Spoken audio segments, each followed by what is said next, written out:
સ્વામીજી મેં કોઈનું બગાડ્યું નથી. આ વ્યક્તિએ કોઈનું નતું બગાડ્યું, એને કેમ આવું થયું? કર્મ. પણ આ જીવનમાં તો નથી કર્યું, પાછી એ જ બતાવે છે કે જીવ નવી નવી યોનિઓ ધારણ કરે છે. વેદમાં આટલું જ કોઈ બસ આવું ના. વેદમાં સાધન અને સાધ્યનું જ્ઞાન, જે શાસ્ત્રમાં હું શ્રદ્ધાની વાત કરી રહ્યો છું, એ અહીંયા વેદના સંદર્ભમાં, કોઈ પણ શાસ્ત્ર, પણ વેદ મૂળભૂત માટે.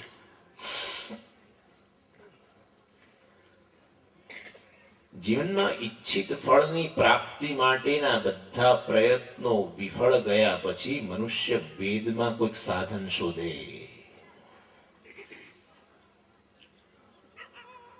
ખેડૂતોને બિચારાને 2 મહિના નીકળી ગયા, જૂન ગયો, જુલાઈ ગયો, વરસાદ ના આવ્યો.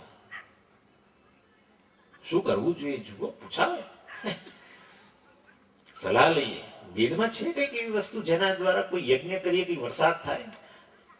હા, વરુણ જપ કરો, કારીવી યજ્ઞ કરો, વગેરે વગેરે કરો. શ્રદ્ધાની અપેક્ષા તો છે જ. પુત્ર કામેષ્ટિ, પુત્ર દશરથ રાજાએ કરેલું જમાના. પુત્ર કામેષ્ટિ, પુત્ર પ્રાપ્ત કરવા માટેના જેટલા પ્રયત્નો, બધે મેડિકલ સેન્ટરોમાં જઈએ, બધા ડોક્ટર મળ્યા, બધું થઈ ગયું, કશેથી કોઈ હોપ ના મળી. તામિલનાડુમાં એક જમીનદારે આ કળિયુગમાં હમણાં થોડા વર્ષો પહેલા કરેલો. કાંચીના શંકરાચાર્યએ એમને કહ્યું કે આ કરો તમે, કારણ કે પુત્ર કામેષ્ટિ યજ્ઞ કરવા માટે જમીનદારનું જ કામ છે, એટલો બધો ખર્ચો, એ તમે કરી શકશો, કરો. કર્યો, 4 દીકરા છે ત્યારે. હવે સ્વામીજી તમે કહ્યું એમાં અમને કેવી રીતે શ્રદ્ધા બેસે? છે, પણ આ વસ્તુ સત્ય છે.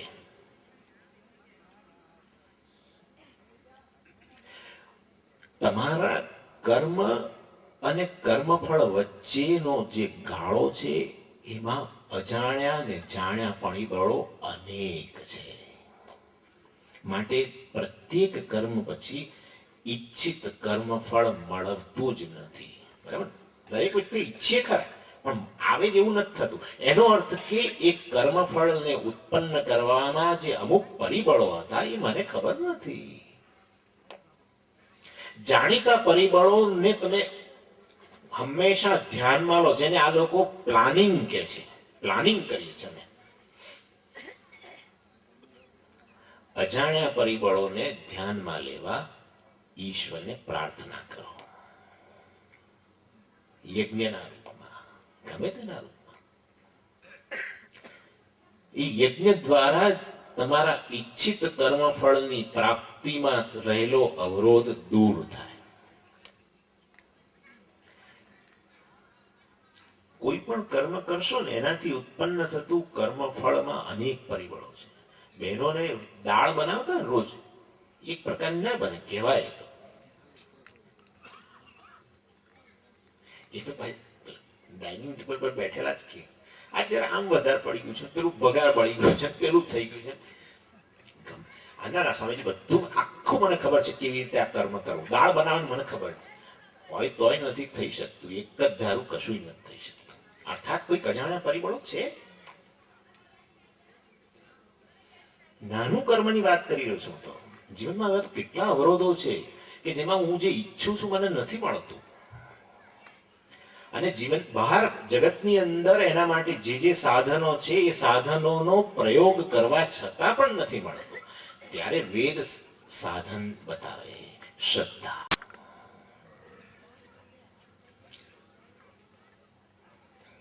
અને આમાં તો ઘણું છે. સાધન થકી તમે સાધ્યનું જ્ઞાન હોય ને, સાધન તમને પ્રાપ્ત થાય, વગેરે વગેરે. પછી વેદના અંત ભાગમાં પહોંચ્યા.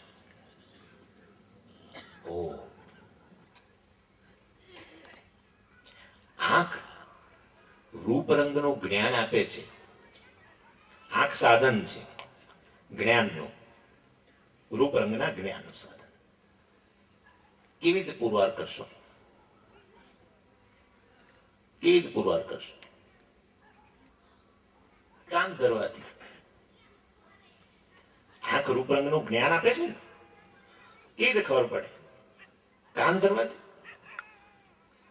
જીભ ધરવાથી. આંખનો જ ઉપયોગ કરવો પડે. આંખ રૂપરંગનું જ્ઞાન આપે છે કે નહીં એ જાણવા માટે જેમ આંખનો જ ઉપયોગ કરવો પડે, એમ આત્મજ્ઞાન પ્રાપ્ત આ વેદાંત આત્મજ્ઞાન આપે છે જાણવા માટે શાસ્ત્ર પાસે જ જવું પડે. એમને કોઈ રસ્તો નથી. માટે શ્રદ્ધા રાખવી પડે ત્યાં. આ તો શાસ્ત્રની વાત થઈ. શાસ્ત્રેષુ ગુરુવાક્યેષુ પાછું બીજું. કારણ કે શાસ્ત્ર હંમેશા તમે શાસ્ત્ર આમાં છે બોનાન્ઝા ઓફરો આવે છે. બોનાન્ઝા ઓફર એક લો તો 4 મળે, આવતું હોય ને. એટલે શાસ્ત્ર પાસે જાઓ ને એટલે તરત શાસ્ત્ર કે કોઈ મારું તો પેકેજ છે, ગુરુ સાથે તારે મને લેવું પડશે. બોનાન્ઝા ઓફર છે, ગુરુ સાથે જ આવે. ગુરુની કોઈ જરૂર નથી. શાસ્ત્ર પાસે ગયા. શાસ્ત્ર શેમાં છે? સંસ્કૃત ભાષા. સંસ્કૃત શીખી લઈશું, ક્યાં જરૂર છે કોઈ આ બધું ગુરુ ગુરુ કરવા?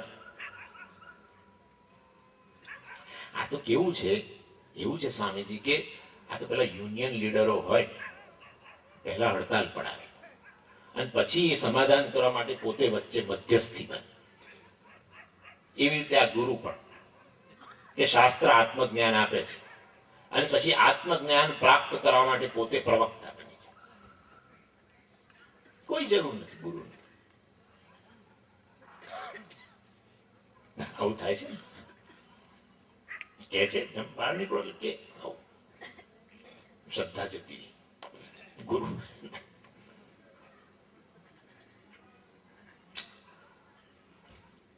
ખરેખર એવું હોત તો શાસ્ત્ર જ તમને કહેત નહીં.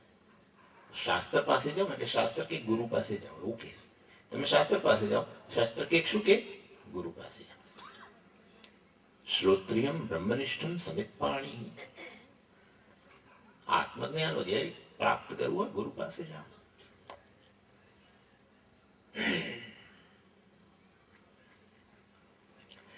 પરંતુ દાખલા તરીકે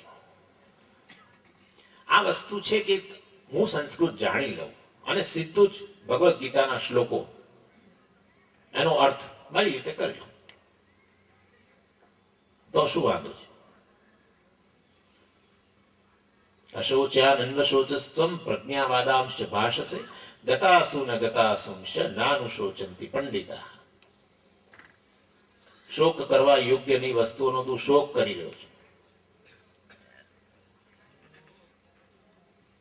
પંડિત લોકો ખરેખર કોઈને માટે શોક, ગયેલા કે જીવિત કોઈને માટે શોક કરતા નથી. ટ્રાન્સલેશન, આ એનું ભાષાંતર. શું થયું? કોઈ અસર થઈ ની અંદર? બરોબર જ થઈ. ભાષાંતર થઈ, સંસ્કૃત ગુજરાતી ભાષાંતર થઈ.